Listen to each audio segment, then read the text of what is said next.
Nous allons prier ensemble.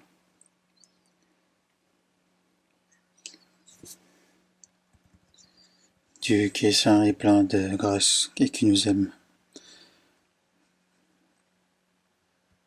Par ton sang précieux, tu nous as sauvés et tu nous as donné la vie éternelle et aussi l'espérance éternelle. Et nous te remercions pour toutes ces choses. Et notre corps et notre âme a été racheté par ton sang. Et du coup, tout t'appartient à toi. Et nous souhaitons vraiment vivre le reste de notre vie en obéissant à ta parole et en te servant. Et nous qui avons été distingués dans ce monde en étant sauvés par ton sang, et tu nous as établis dans ton Église, et tu nous as donné l'occasion de vivre selon ta volonté.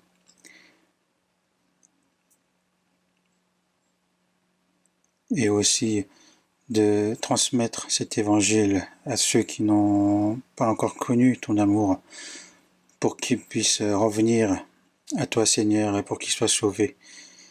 Et cet évangile qui fait tout cela et que tu nous as remis entre nos mains. Nous souhaitons vraiment nous sacrifier uniquement pour cette mission que tu nous as donnée, de transmettre cet évangile. Et aussi, actuellement, à cause de ce coronavirus, beaucoup ont perdu la vie. Et nous aussi, dans notre Église, nous ne pouvons nous réunir librement et nous ne pouvons transmettre l'Évangile librement. Et nous sommes dans ce genre de situation. Et toi, Seigneur, qui connais toutes choses, nous remettons vraiment toutes choses entre tes mains. Et nous, les fidèles qui sont sauvés, même si nous ne pouvons nous réunir ensemble pour apprendre ta parole ensemble, à cette heure-ci, dans chaque famille, écoute dans leur foyer. Mais nous te demandons de leur accorder et de les tenir par ta main puissante, pour qu'ils puissent s'accrocher davantage à toi, Seigneur, et de t'obéir davantage dans ces temps difficiles,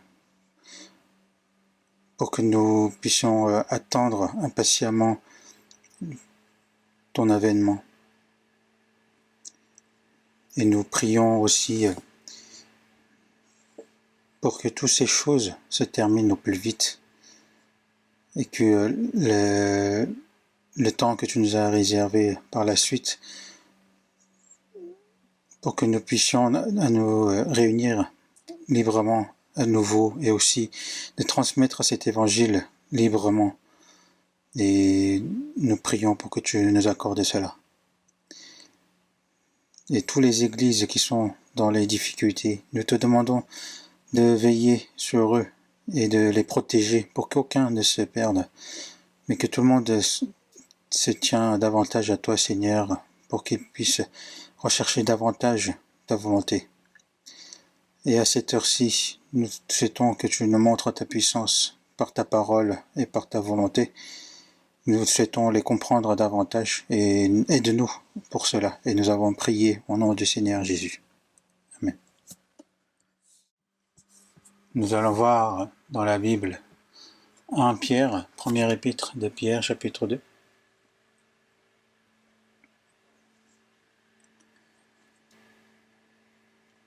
Première épître de Pierre, chapitre 2.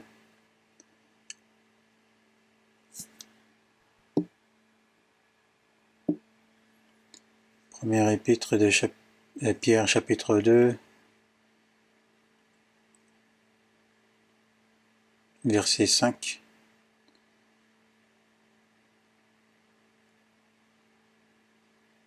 À partir de verset 4, on va lire. Approchez-vous de lui, pierre vivante, enregistrée par les hommes, mais choisie et précieuse devant Dieu.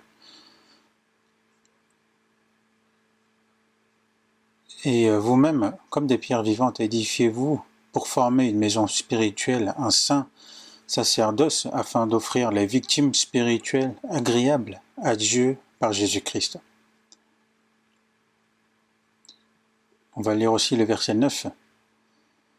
Vous, au contraire, vous êtes une race élue, un sacerdoce royal, une nation sainte, un peuple acquis, afin que vous annonciez les vertus de celui qui vous a appelé des ténèbres à son admirable lumière.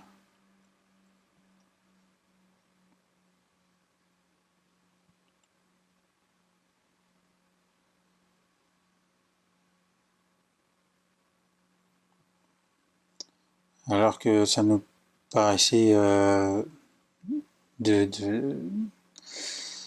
terminer bientôt cette contagion, enfin ces infections.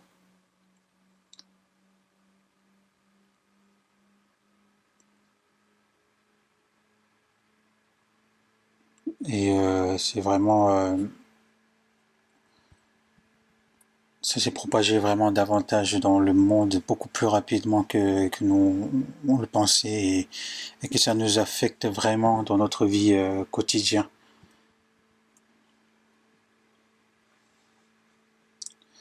Et que économiquement aussi c'est quelque chose de vraiment difficile. Et dans le passé aussi, nous avions ce genre de contagion, mais c'est la première fois où c'est vraiment ça affecte vraiment le monde entier, et et nous ne savons pas jusqu'à quand ça va se durer, mais plus ça dure, plus ça va durer. Et non seulement ces infections, mais je pense qu'on aura encore d'autres difficultés. Et je ne sais pas où est la volonté de Dieu, mais ce que nous savons, c'est que comme Dieu nous a dit dans la signe de la fin du monde, qu'il y aura des grands tremblements de terre dans divers lieux, des pestes et des famines. Ce sont des 3 grands signes, les plus grands signes qui nous a parlé, et ces choses se passent vraiment dans notre vie. Et quand on repense justement au verset que tous ces signes sont signe du commencement de la fin du monde, et il faut que, comme la fin de toutes choses est proche, il faut que nous soyons sages et sobres pour vaquer à la prière. Et ce sont vraiment les chrétiens sauvés qui doivent être vraiment sobres dans cette période, parce que les gens de ce monde, plus les choses avancent, que ce soit scientifiquement ou dans les savoirs, etc., ils agissent comme qu'ils ont fait à l'époque de l'époque de la tour Babel, parce qu'ils veulent faire un nom, justement, comme à l'époque de Babel, de défier Dieu. Et c'est ce genre de vie qu'ils mènent en ce moment. Non, mais il faut savoir que si Dieu ne le permet pas, même si les hommes fournissent tous leurs efforts possibles, ça ne sert à rien. Et c'est vraiment à travers ce qui se passe en ce moment que Dieu nous montre cela. Que même si les savoirs avancent, que la médecine avance, nous n'arrivons même pas à régler le problème d'un virus. Comme la Bible nous dit, notre vie qui n'est qu'un vermisseau. Et que notre vie est vraiment insignifiant, et que ferait un homme, justement, que la force, la puissance d'un homme est vraiment limitée. Et je pense que Dieu nous montre vraiment à travers cette période.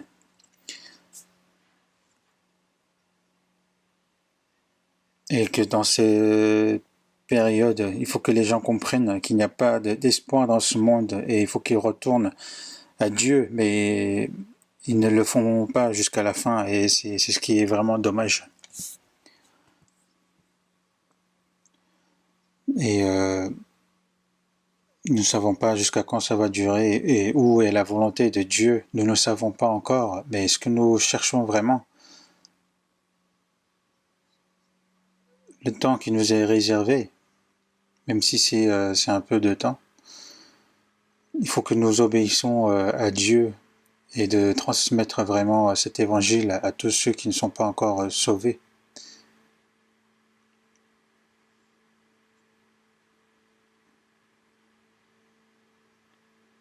Et nous devons vraiment prier à Dieu et d'attendre la direction de Dieu. Parce que même si nous voulons faire les choses de Dieu, si Dieu ne le permet pas, on ne peut rien faire. Donc il faut que nous gardions ce cœur et de tenir vraiment à Dieu. Et ceux qui sont faibles dans la foi, ils peuvent se perdre dans ces moments difficiles, mais c'est un moment vraiment difficile dans leur spirituellement, mais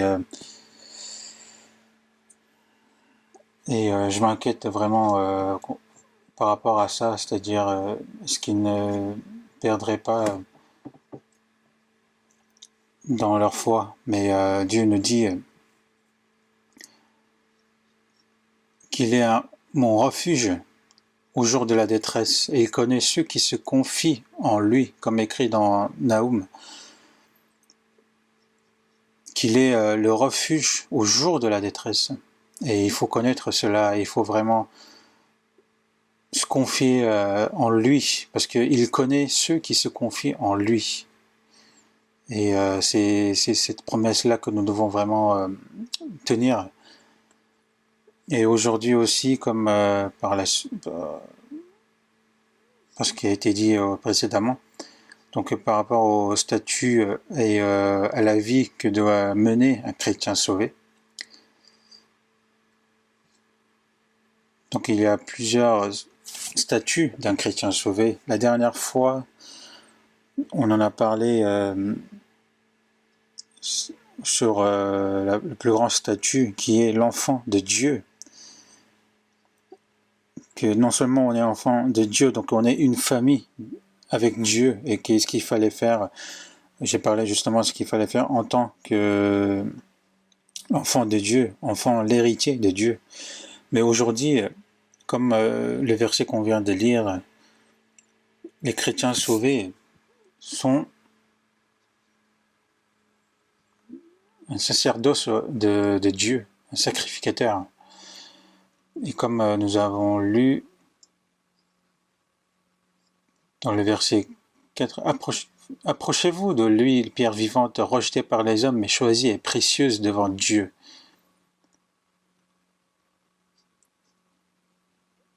Donc Jésus qui a été, lui, rejeté par son peuple, rejeté par les hommes, mais il est la pierre vivante, choisie et précieuse devant Dieu. Et dans le verset 5 aussi, Dieu nous dit, et vous-même, comme des pierres vivantes, nous qui étions, avant de recevoir le salut, des pierres mortes, mais maintenant nous sommes devenus des pierres vivantes comme Jésus. Et nous avons été édifiés et pour former une maison spirituelle.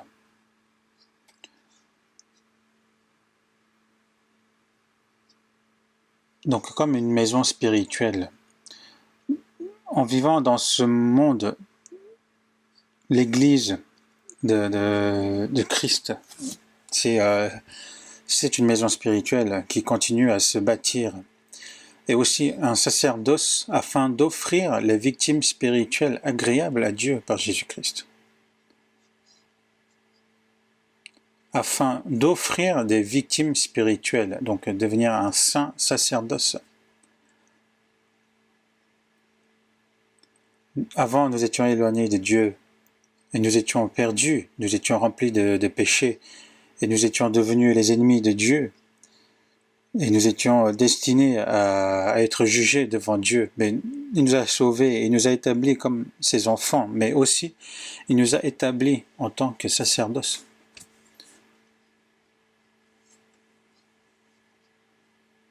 Et nous pouvons justement offrir à Dieu des victimes spirituelles agréables à Dieu. Et que nous sommes justement devenus ce saint sacerdoce qui peut justement offrir ces victimes spirituelles. Et dans le verset 9, un sacerdoce royal, une nation sainte, un peuple acquis.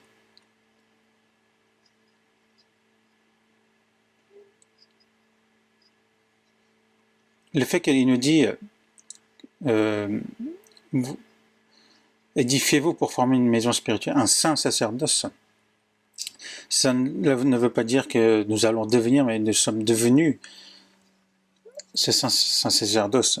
Et le statut de sacerdoce est un statut vraiment très élevé. Comme ici on nous dit un sacerdoce royal, comme un roi. Le roi il est élevé. Donc un sacerdoce royal est dans une position très glorifiée, comme un roi. Et une nation sainte, un peuple acquis. Et c'est un verset particulier que Dieu nous donne ici. Nous, comme nous sommes devenus un saint sacerdoce, et donc nous devons offrir justement des victimes spirituelles qui sont agréables à Dieu. Un saint sacerdoce, c'est un statut particulier que Dieu nous a donné à nous qui sommes sauvés. Quand on regarde le peuple juif, le peuple israélien, donc il y avait des sacerdoces, des sacrificateurs. Parmi les tribus, les 12 tribus d'Israël, c'est les descendants de Aaron qui ont été choisis pour être des sacrificateurs. Donc un sacerdoce, ce sont des personnes spéciaux, c'est-à-dire c'est un peuple qui ont été distingués parmi les autres. Un sacerdoce a été distingué justement pour servir Dieu. Dans Exode chapitre 29, verset 20, quand on établit un sacerdoce, un sacrificateur, on égorge un bélier, on prend son sang et on met sur le lobe de l'oreille droite d'Aaron et sur le lobe de l'oreille droite de ses fils, sur le pouce de leur main droite et sur leurs gros orteils de leur pied droit. Et ils répandent le sang sur l'autel tout autour. Et qu'est-ce que cela signifie? Le sang du bélier signifie le sang du Christ. C'est par le sang du Christ que nous sommes sauvés. Et un peuple qui est distingué justement par ce sacrifice de sang. Mais qui ont été distingués justement pour servir Dieu. Et le fait qu'ils mettent le sang sur l'oreille droite, que ces oreilles écoutent uniquement la parole de Dieu. Et pourquoi on met aussi le sang sur le pouce de leur main droite et le gros orteil?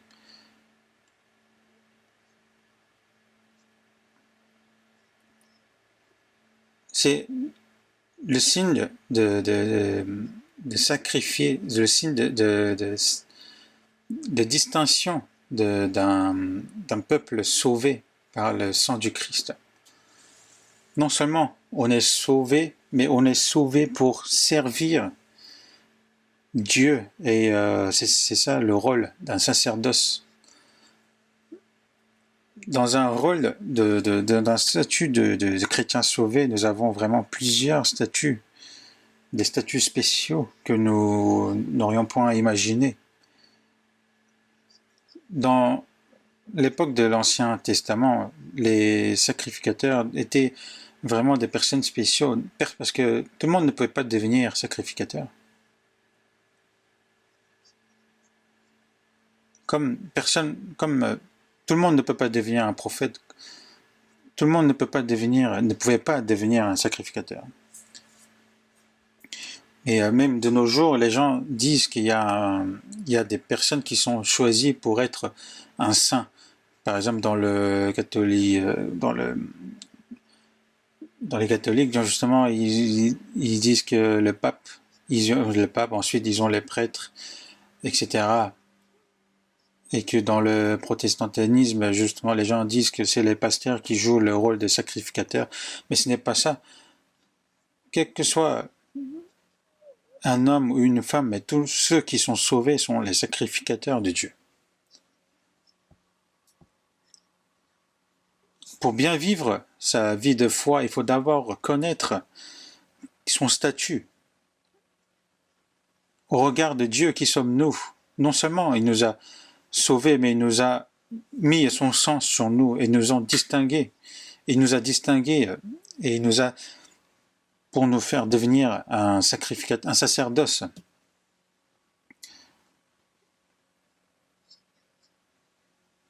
Et il nous dit que les sacrificateurs doivent devenir des personnes qui sont pures. Dans Exode chapitre 19, verset 22, il est écrit que les sacrificateurs qui s'approchent de l'Éternel se sanctifient aussi. Il faut qu'ils soient purs. C'est pour ça qu'il est dit aussi dans Ésaïe chapitre 52, verset 11, « Partez, partez, sortez de là. Ne touchez rien d'impur. Purifiez-vous, vous qui portez les vases de l'Éternel. »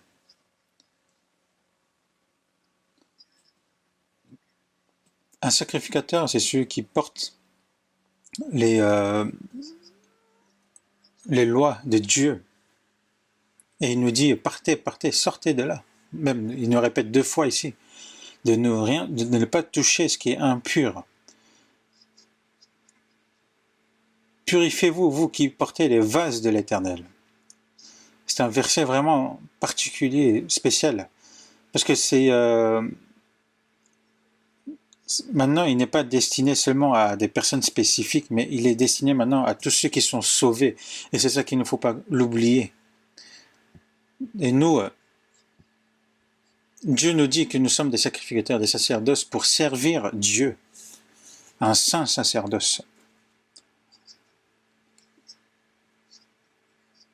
Un sacrificateur, un sacerdoce, celui qui vivent toute leur vie dans le temple pour servir Dieu, c'est là leur maison. Et un sacrificateur qui est dans un temple, est-ce qu'il peut se comporter n'importe comment? Il sera là, il est là vraiment pour servir Dieu. Dans Matthieu chapitre 12, verset 5 aussi, il parle aux Juifs justement sur le sabbat. Ou n'avez-vous pas lu dans la loi que les jours de sabbat, les sacrificateurs violent le sabbat dans le temple sans se rendre coupables? Qu'est-ce que cela signifie?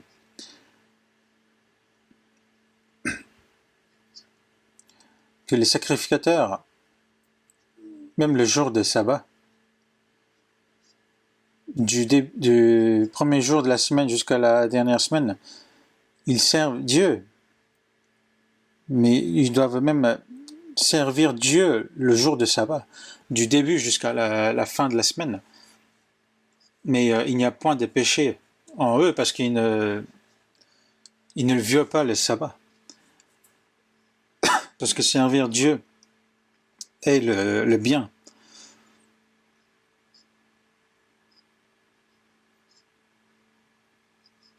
Donc c'est un sacrificateur qui sert Dieu quand ils sont dans le temple. Et c'est quelque chose qu'il ne faut pas qu'on oublie. Parce que le peuple donne des sacrifices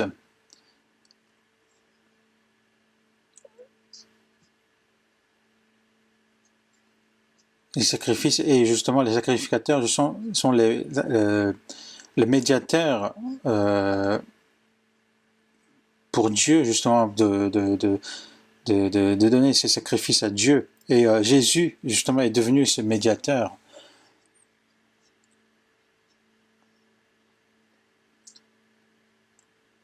Et nous, justement, nous sommes devenus ce médiateur, justement, des personnes qui ne sont pas sauvées.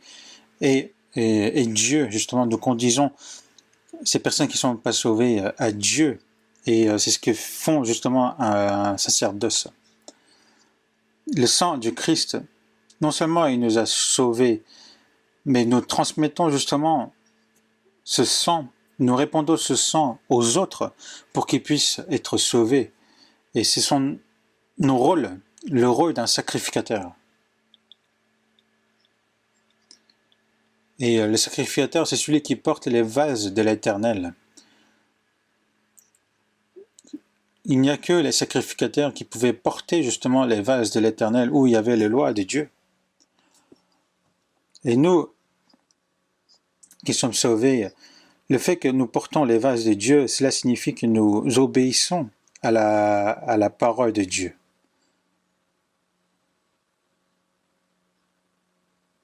Et Jésus dit que prenez mon joug sur vous et recevez mes instructions, car je suis doux et humble de cœur. Comme un agneau qui allait se faire sacrifier, il est parti dans le silence, en obéissant. Et jusqu'à ce qu'il arrive sur la croix, il a gardé le silence, il a obéi. Et maintenant, il nous demande de prendre son joug et de recevoir ses instructions. Être humble de cœur, cela signifie d'obéir jusqu'à la mort. Et justement, avoir ce cœur doux et humble, c'est avec ces cœurs-là que nous devons suivre le Seigneur jusqu'à la fin. Et c'est le rôle de sacerdoce. Et aussi, un sacerdoce, de temps en temps, il siffle justement les trompettes au peuple quand ils sont dans les difficultés ou quand ils étaient dans le désert, quand ils avancent, ils fait justement ces trompettes. Et même quand ils entouraient justement la ville de Jéricho, non seulement ils portaient les vases de l'Éternel, mais ils ont sifflé soufflé les trompettes. Et nous soufflons justement les trompettes en argent. C'est les trompettes de Dieu pour avertir les gens de jouer le rôle d'un guetteur. Et ce sont des choses qu'un sacerdoce doit effectuer, et justement c'est des choses qui sont très spéciaux. Et nous sommes donc un saint sacerdoce de Dieu. Et dans Hébreux chapitre 7, 17, il est écrit « Tu es sacrificateur pour toujours selon l'ordre de Melchisédek ». Un sacrificateur pour toujours selon l'ordre de Melchisédek, cela signifie, et c'est seulement les descendants de Aaron qui pouvaient devenir sacrificateurs. Jésus n'avait point, Père n'avait point. En fait, Jésus, il est justement le sacrificateur selon l'ordre de Melchisédek, parce que Melchisédek n'avait point de début ni fin.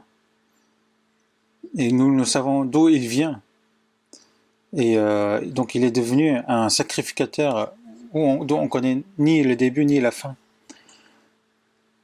Et c'est pour ça dans Hébreux chapitre 4, verset 14, il est écrit « Ainsi, puisque nous avons un grand souverain sacrificateur qui a traversé les cieux, Jésus, le Fils de Dieu, demeurons fermes dans la foi que nous professons. » Et aussi dans Hébreux chapitre 7, versets 24 et 25, donc un sacrificateur doit donner un sacrifice à Dieu. Et Jésus aussi était un sacrificateur, donc il devait y avoir quelque chose à offrir. Mais qu'est-ce qu'il a offert à Dieu? Il a offert lui-même.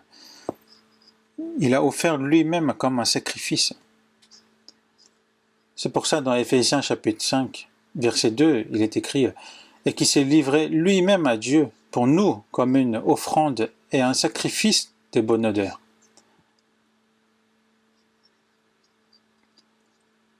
Comme on faisait un sacrifice en tuant un agneau ou un bélier, Jésus s'est livré lui-même à Dieu pour nous comme une offrande et un sacrifice de bonne odeur.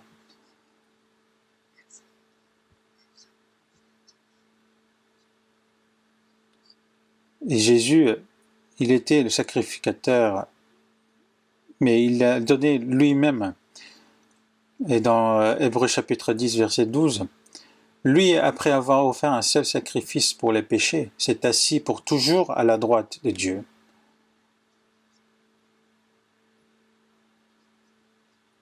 Et même maintenant, il prie pour nous et il est le grand sacrificateur.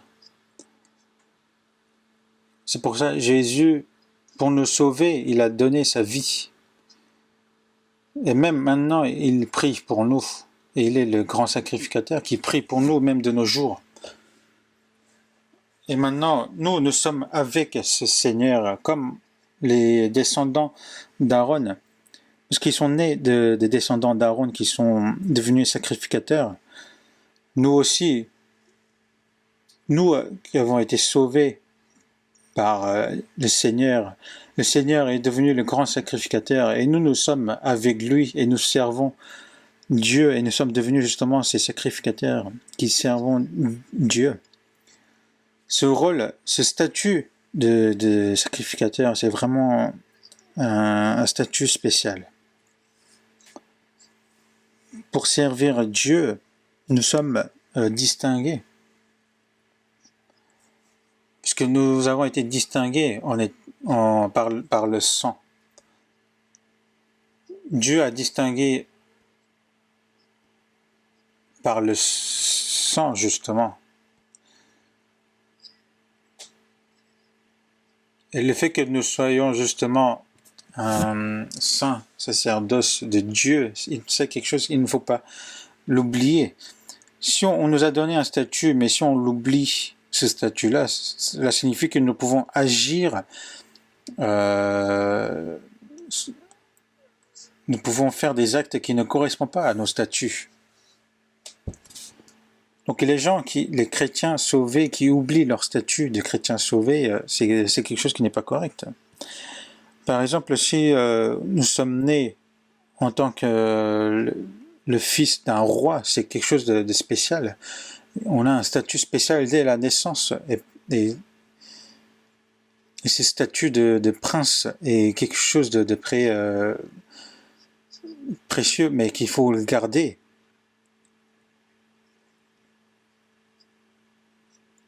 Et justement, ce statut de chrétien sauvé, des enfants de Dieu, d'être la famille de Dieu, et ce lien particulier, il ne faut pas l'oublier. Et il ne faut pas aussi oublier que nous sommes un saint sacerdoce de Dieu, et aussi de bien connaître justement ce que un saint sacerdoce doit faire pour servir Dieu. Et pour servir Dieu, non seulement il nous a sauvés par le sang du Christ, mais il nous a distingués comme un saint sacerdoce. Et dans Apocalypse chapitre 1, verset 5-6, il est écrit « Celui qui nous aime, qui nous a délivrés de nos péchés par son sang, et qui a fait de nous un royaume, des sacrificateurs pour Dieu son Père. » Parce qu'il nous aime, il nous a délivrés de nos péchés par son sang. Mais qui a fait de nous son royaume et des sacrificateurs pour Dieu son Père.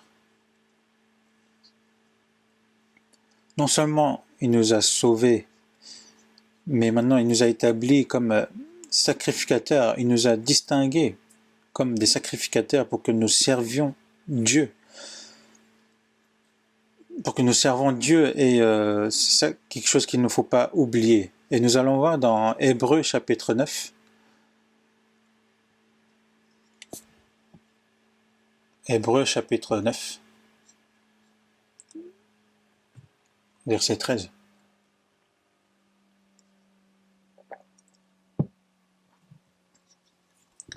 On va lire à partir du verset 13. Hébreux chapitre 9, verset 13-14. Car si le sang des taureaux et des boucs et la cendre d'une vache répandue, ceux qui sont souillés, sanctifiés, procurent la pureté de la chair. On va lire ensemble le verset 14. Combien plus le sang de Christ, qui par un esprit éternel s'est offert lui-même sans tâche à Dieu, purifiera-t-il votre conscience des œuvres mortes afin que vous serviez le Dieu vivant?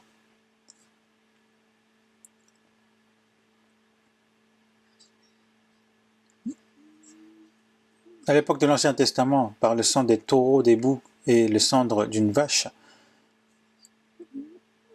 donc il répandait ces sacrifices pour être sanctifiés et de procurer la pureté de la chair.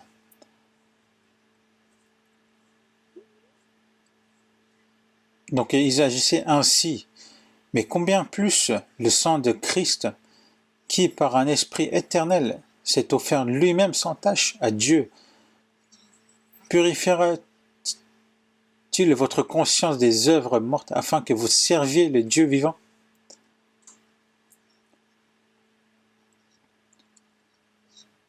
Et nous a sauvés. Quel est le but de nous avoir sauvés et de nous purifier?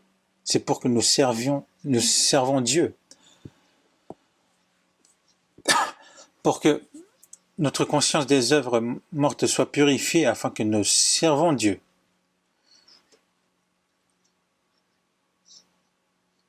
C'est pour que le fait qu'il nous a purifiés et sanctifiés et de nous avoir sauvés, c'est vraiment pour que nous puissions servir Dieu vivant.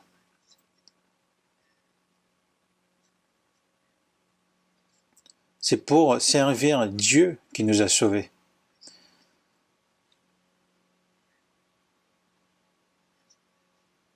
Donc par le sang du Christ, nous sommes devenus des sacrificateurs de Dieu pour servir Dieu. Et nous sommes distingués justement par le sang.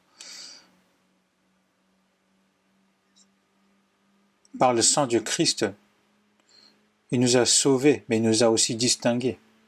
Pourquoi? Pour servir Dieu. Et nous sommes justement ce peuple distingué. Et le fait qu'ils nous disent que nous sommes comme un sacerdoce royal, ce statut des sacerdoces, c'est un statut glorifié.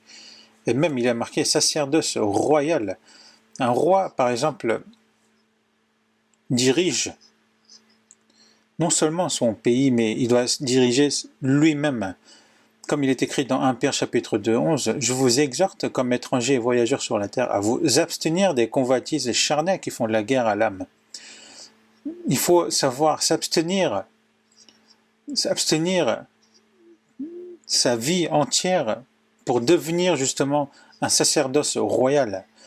Si on n'arrive pas à abstenir des convoitises charnelles, comment nous pouvons devenir un sacerdoce royal?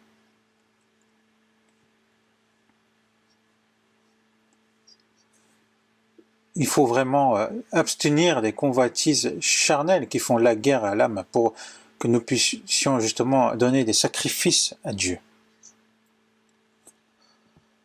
On va voir dans Apocalypse chapitre 5.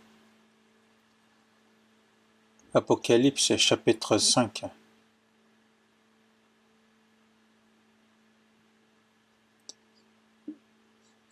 Versets 9 et 10, je vais vous lire. Et il chantait un cantique nouveau en disant, « Tu es digne de prendre le livre et d'en ouvrir les sceaux, car tu as été immolé et tu as racheté pour Dieu par ton sang des hommes de toute tribu, de toute langue, de tout peuple et de toute nation. Tu as fait d'eux un royaume et des sacrificateurs pour notre Dieu, et ils régneront sur la terre. »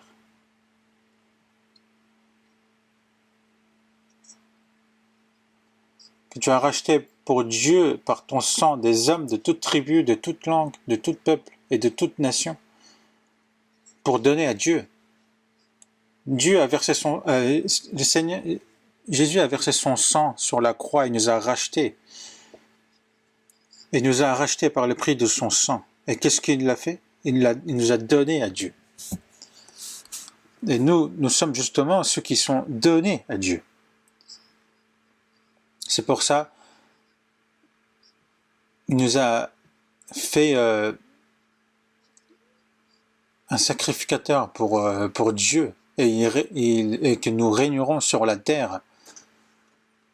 Cela ne signifie pas qu'on va devenir un roi qui règne le monde, mais régner justement sa propre vie et pour glorifier justement le Seigneur. Donc il ne faut pas oublier, on rappelle justement par la parole le rôle de sacrificateur de Dieu.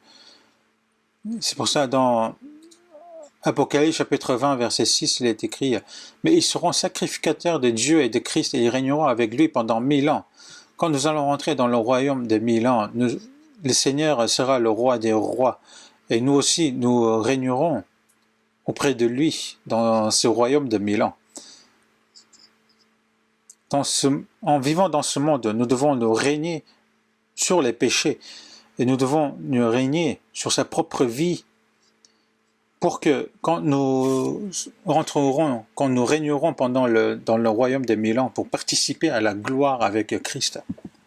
C'est ça qu'il faut qu'on sache. Et un sacerdoce royal, c'est un statut vraiment particulier et glorifié qui nous a été donné, mais aussi un rôle avec des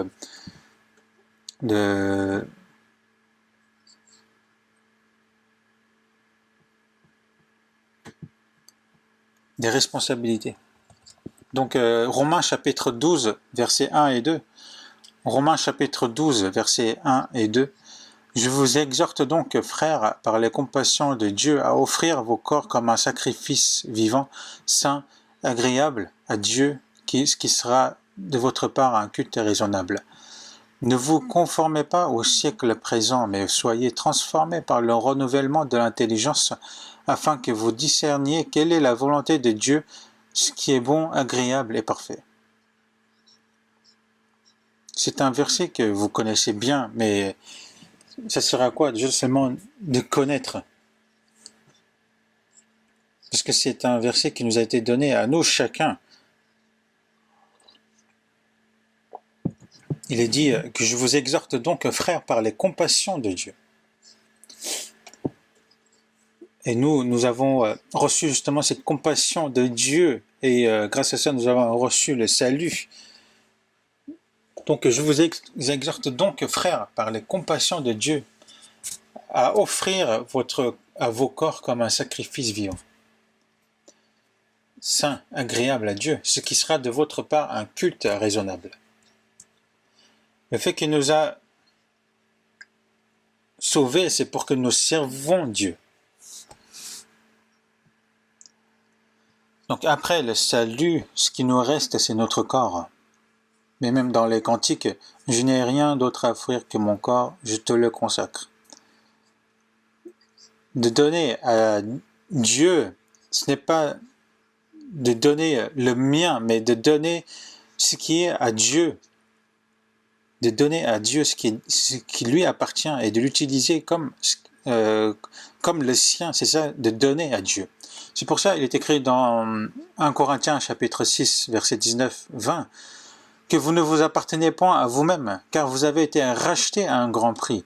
Glorifiez donc Dieu dans votre corps et dans votre esprit qui appartiennent à Dieu. Que ce soit mon âme ou mon corps, ça a été racheté par le sang du Seigneur. Donc maintenant, ce n'est plus à moi, mais à qui? Ça a été racheté par un grand prix. Dans 1 Corinthiens chapitre 7, verset 23, vous avez été racheté à un grand prix. Ne devenez pas esclaves des hommes. Vous avez été racheté à un grand prix que nous ne pouvons point imaginer. Ce n'est pas comme de l'or ou de l'argent qui peut disparaître, mais par le sang précieux de Christ qui nous a été racheté.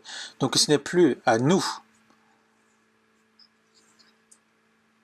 Un voleur, c'est quoi? C'est celui qui ne connaît point ce qui appartient aux autres.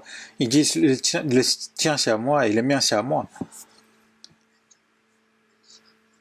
Que ce soit mon corps, ma jeunesse, mon temps, Tout ça, ça a été racheté par le Seigneur, par son sang.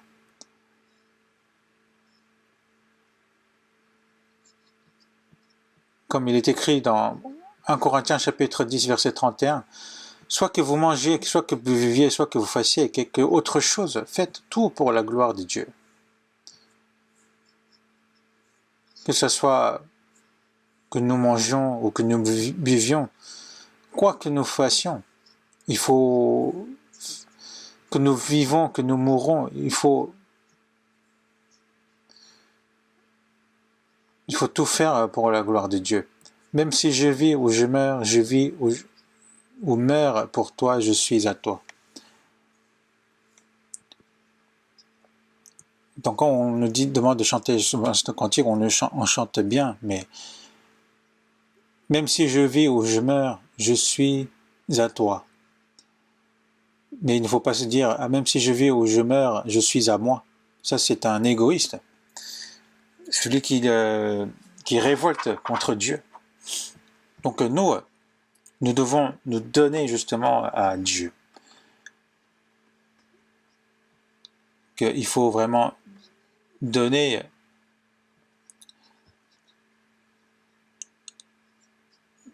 notre corps comme un sacrifice vivant qui sera de notre part un culte raisonnable.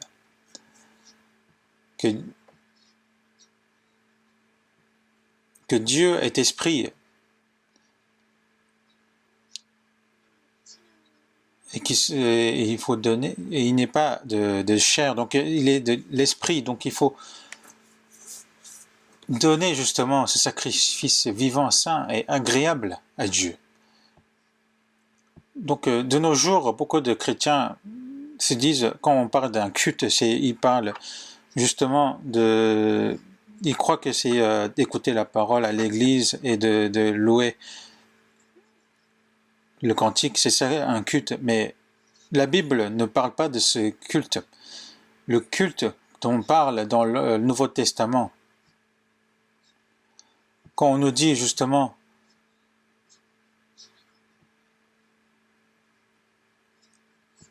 de sacrifier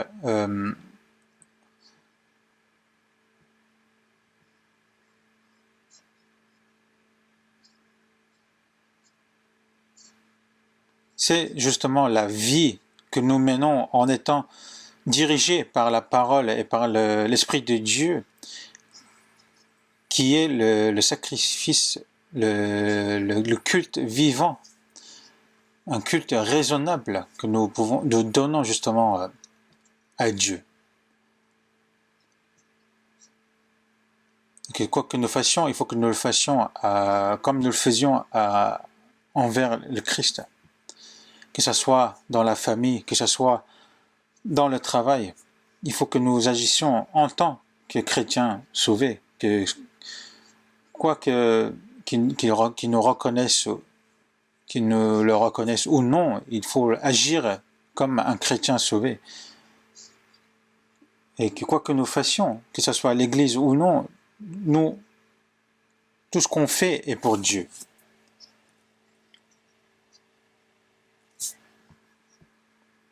Parce qu'il est dit, tout ce que vous faites, faites-le don de bon cœur, comme pour le Seigneur et non pour les hommes.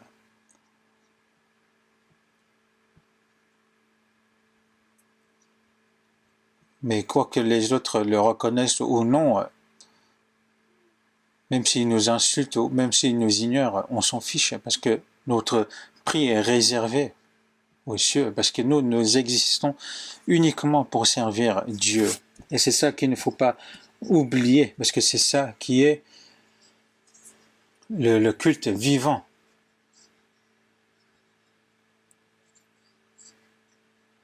Mais ne vous conformez pas au siècle présent, mais soyez transformés par le renouvellement de l'intelligence, afin que vous discerniez quelle est la volonté de Dieu, et ce qui est bon, agréable et parfait.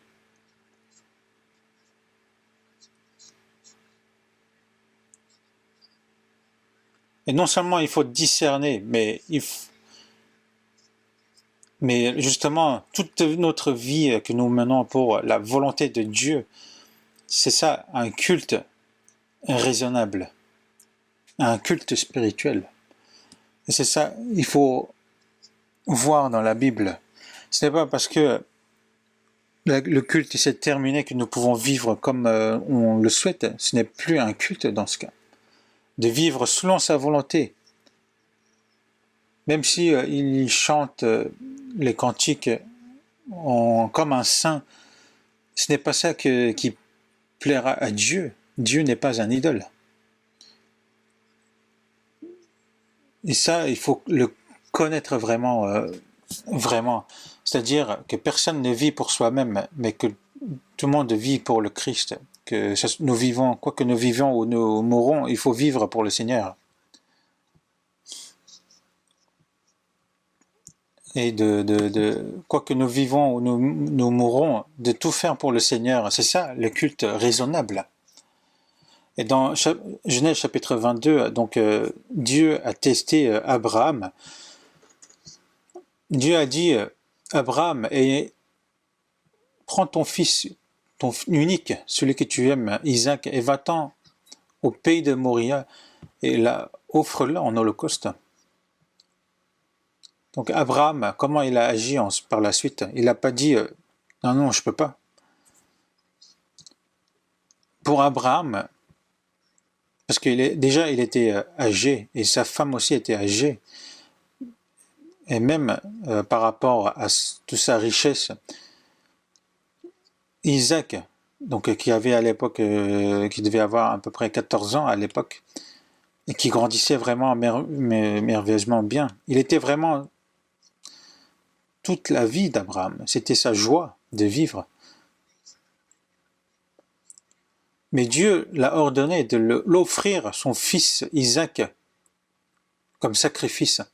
Parce qu'Abraham avait l'habitude de donner le sacrifice des brebis à Dieu. Et Abraham n'a pas dit bon, je vais réfléchir. Il n'a pas dit non plus je vais parler avec ma femme.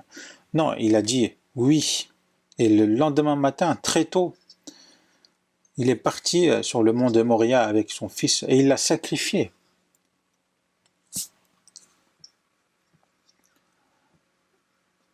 Et Dieu dit à Abraham, car je sais maintenant que tu crains Dieu et que tu ne m'as pas refusé ton fils, ton unique.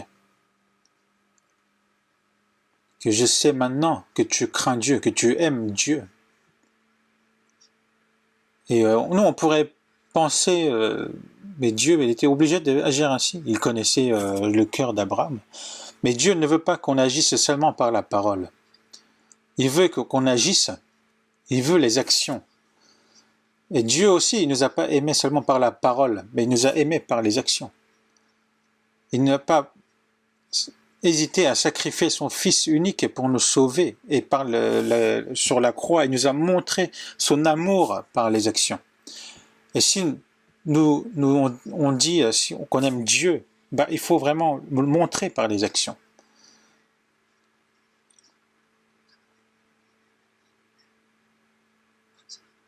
Si Dieu nous demande justement de sacrifier, par exemple, notre enfant, est-ce qu'on peut agir comme Abraham l'a fait? Il faut qu'on puisse le faire.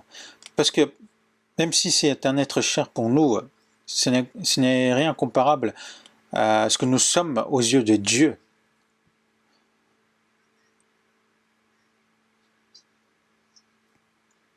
Mais nous sommes vraiment radins envers Dieu. Et ce n'est pas une bonne attitude que nous devons avoir pour servir Dieu. Et ce n'est pas un bon sacrifice aussi. Et Abraham a donné son fils unique envers Dieu. Et Dieu aussi a donné son fils unique comme sacrifice pour nous sauver.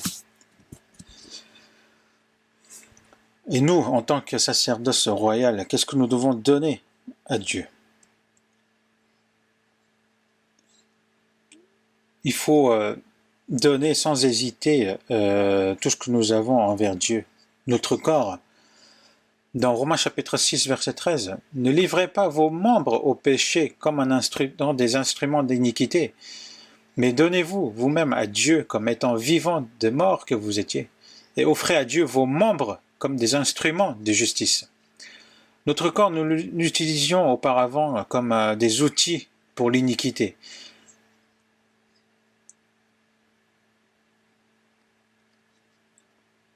Mais maintenant, il faut donner nos membres, notre vie, comme des instruments de justice. Et qu'est-ce que cela signifie de mettre le sang sur les oreilles et sur les doigts et les orteils?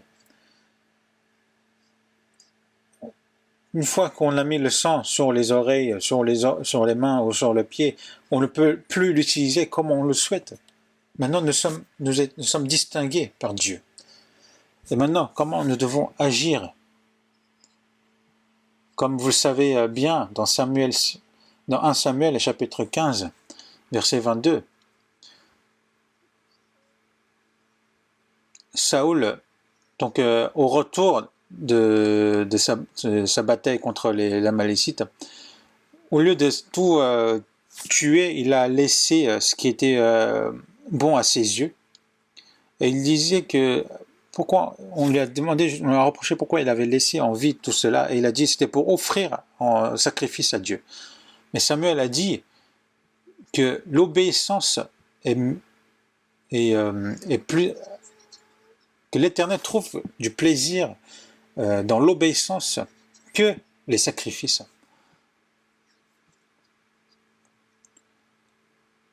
Que l'obéissance vaut mieux que les sacrifices et l'observation de sa parole vaut mieux que la graisse des béliers.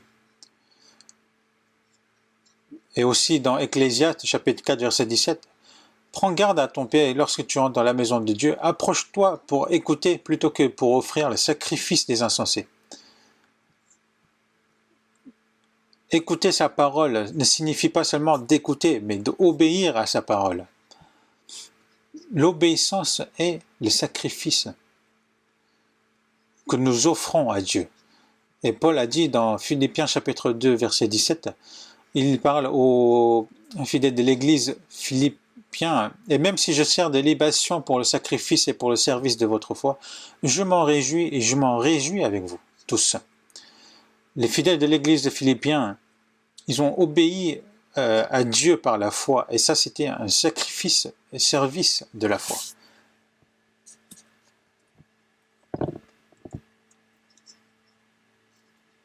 Le sacrifice signifie de servir, de faire le service aussi, c'est le même sens.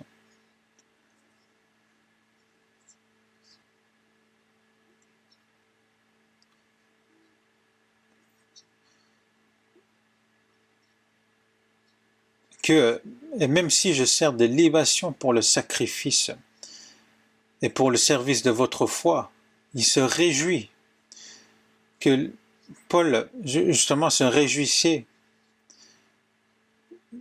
quand il voyait les frères et sœurs justement vivre une vie d'obéissance à la parole de Dieu. Et il disait justement, il pouvait se servir de libation pour le sacrifice et pour ces choses-là. Et il disait aussi, cependant, vous avez bien fait de prendre part à ma détresse à l'église philippienne. Parce que l'église philippienne participait justement aux souffrances, aux épreuves de l'évangélisation de l'apôtre Paul. Ils ont participé ensemble à ces sacrifices. Et où qu'il allait, ils ont participé à l'évangélisation, où qu'il allait l'apôtre Paul. Car vous m'envoyez déjà à Thessalonique à 2 reprises de quoi pouvoir à mes besoins.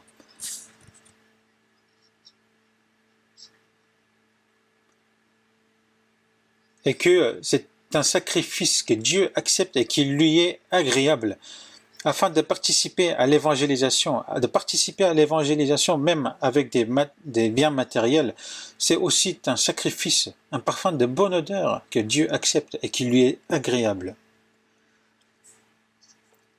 Et par exemple, nous ne pouvons pas prêcher l'évangile comme les missionnaires dans des pays étrangers, mais nous pouvons participer par la prière, de participer à la collecte, en essayant de ne pas acheter ce que j'ai envie, de ne pas manger ce que je veux, mais d'économiser pour participer à cette évangélisation. Et ça, c'est un sacrifice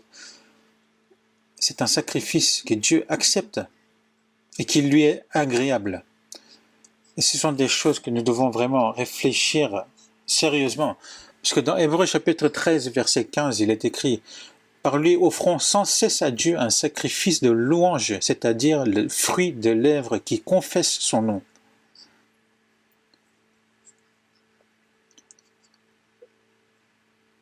Offrons sans cesse à Dieu un sacrifice de louange. Ce n'est pas de chanter sans cesse, mais ce qui est dit aussi dans Somme chapitre 33, verset 1. Juste, réjouissez-vous en l'Éternel, la louange sied aux hommes droits.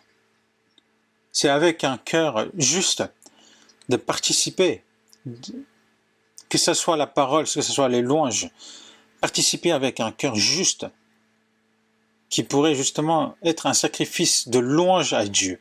Et aussi dans Hébreux chapitre 13, verset 16. Et n'oubliez pas la bienfaisance et la libéralité, car c'est à de tels sacrifices que Dieu prend plaisir.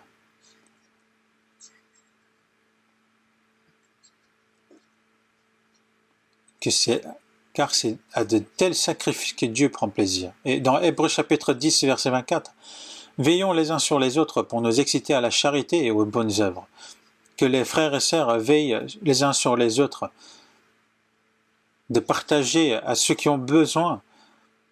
Et c'est ça qui est un sacrifice que Dieu prend plaisir. Il y a plusieurs sortes de sacrifices qu'on peut faire.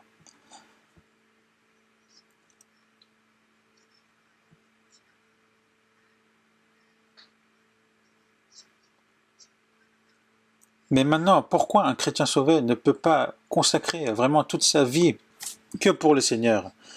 Mais il y a une raison. Dans Matthieu chapitre 6, verset 24, il est écrit « Nul ne peut servir deux maîtres, car ou il haïra l'un et aimera l'autre, ou il s'attachera à l'un et méprisera l'autre. Vous ne pouvez servir Dieu et Mammon. » Pourquoi un homme ne peut pas servir Dieu avec tout son cœur? Parce que dans son cœur, il y a justement cette idole qu'il cache dans son cœur. Dans Colossiens chapitre 3, verset 5, il y a marqué la cupidité qui est une idolâtrie. La cupidité, c'est quoi? Par exemple, aimer de l'argent, c'est la cupidité.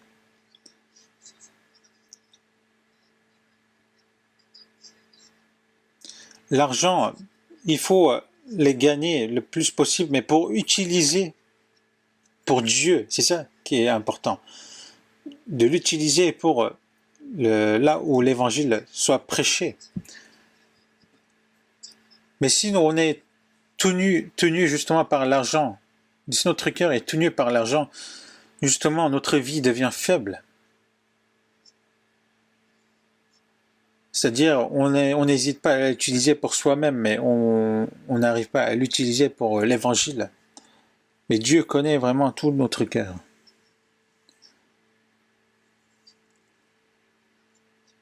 Ce que Dieu nous a dit, mais parce que c'est nous, on ne le croit pas. Quand il nous a dit « Donnez et il vous sera donné », on versera dans votre sein une bonne mesure, serrée et secouée qui déborde. Et c'est ça qui nous empêche justement de servir Dieu avec tout notre cœur. –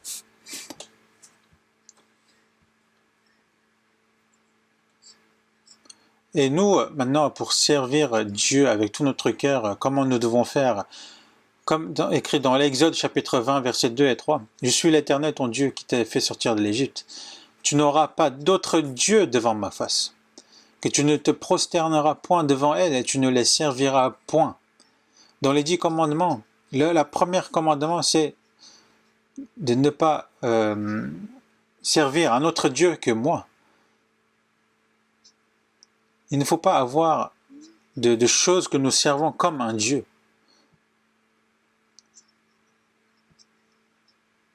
Est-ce que c'est l'idolâtrie, c'est seulement avoir un idole devant soi et de prier envers cette idole qui est une idolâtrie? Dans Ézéchiel chapitre 14, versets 4 et 5, qui porte ses idoles dans son cœur et qui attache les regards sur qui l'a fait tomber dans son iniquité.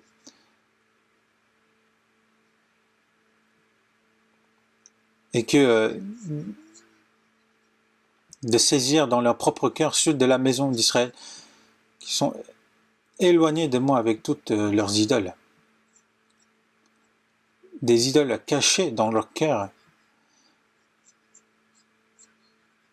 Donc il y a plusieurs sortes d'idoles. Ça peut être l'argent, ça peut être ses propres affaires. Parce qu'il y a des gens, par exemple, qui mettent vraiment toute leur vie dans leurs affaires, dans leur commerce.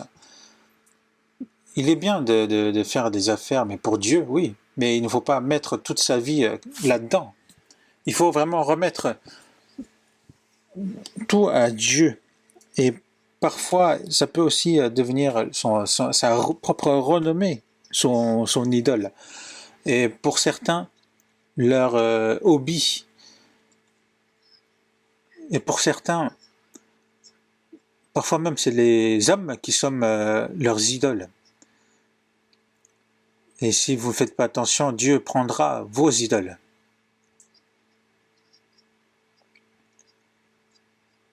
Vous pouvez aimer vos enfants, mais il ne faut pas que vos enfants deviennent vos idoles. Donc ces idoles que nous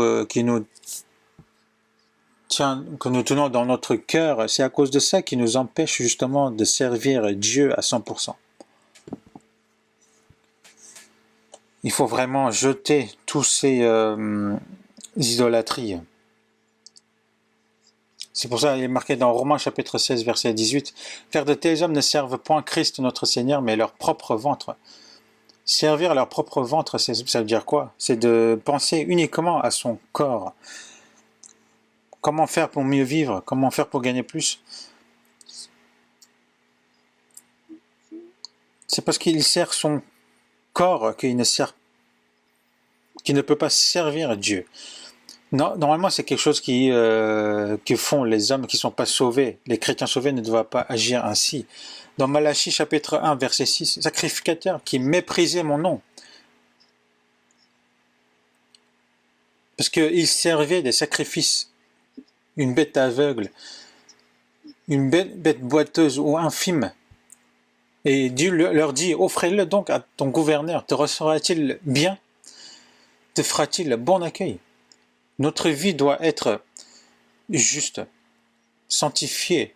Il ne faut pas que nous soyons aveugles. Il ne faut pas que nous soyons des boiteux.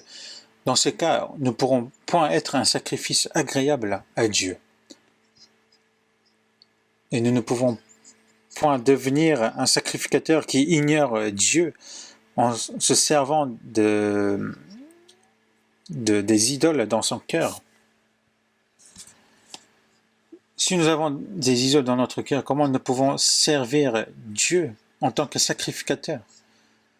Dans Malachie chapitre 3, verset 18, « Et vous verrez de nouveau la différence entre le juste et le méchant, entre celui qui sert Dieu et celui qui ne le sert pas. »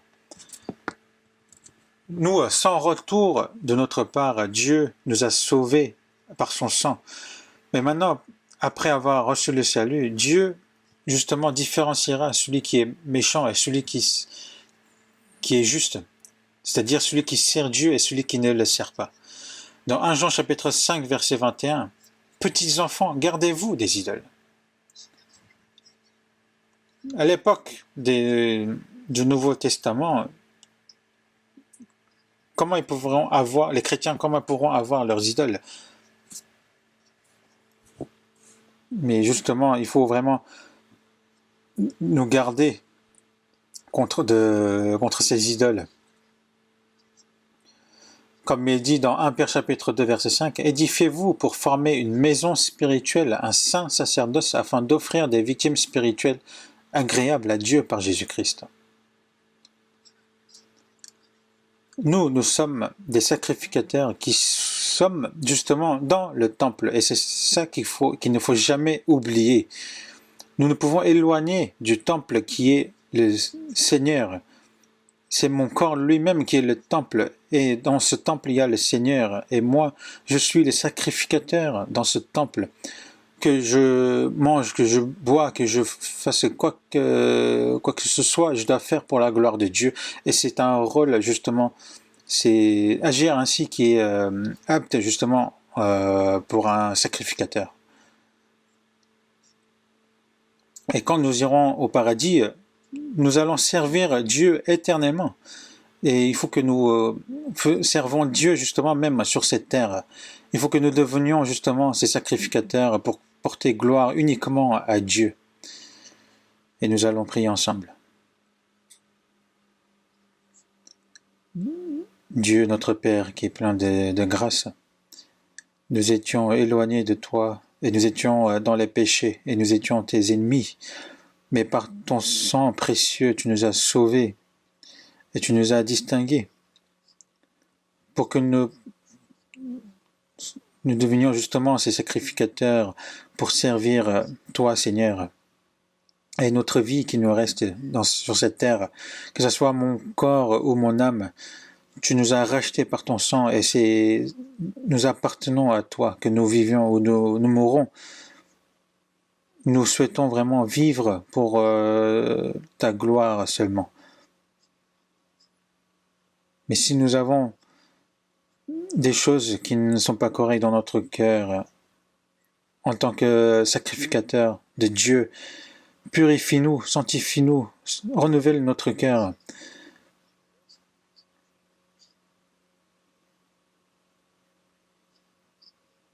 Et que nous n'oublions jamais que nous sommes sacrificateurs faits par ton sang et que nous sommes distingués pour que nous puissions vivre une vie où nous rendons gloire uniquement à toi, Seigneur. Et dirige-nous. Et dans ces moments difficiles, nous te demandons de nous aider à nous approcher davantage à toi, Seigneur, pour que nous continuions à vivre une vie qui ne soit pas troublée et que nous puissions traverser le plus rapidement possible ces tribulations pour que nous puissions à nouveau te servir librement et t'évangéliser librement. Et nous prions ardemment pour cela. Et nous prions pour tous nos églises et nos frères et sœurs qui sont dans les difficultés, que tu les tiennes par ta main puissante et de les garder. Nous avons prié au nom du Seigneur Jésus. Amen.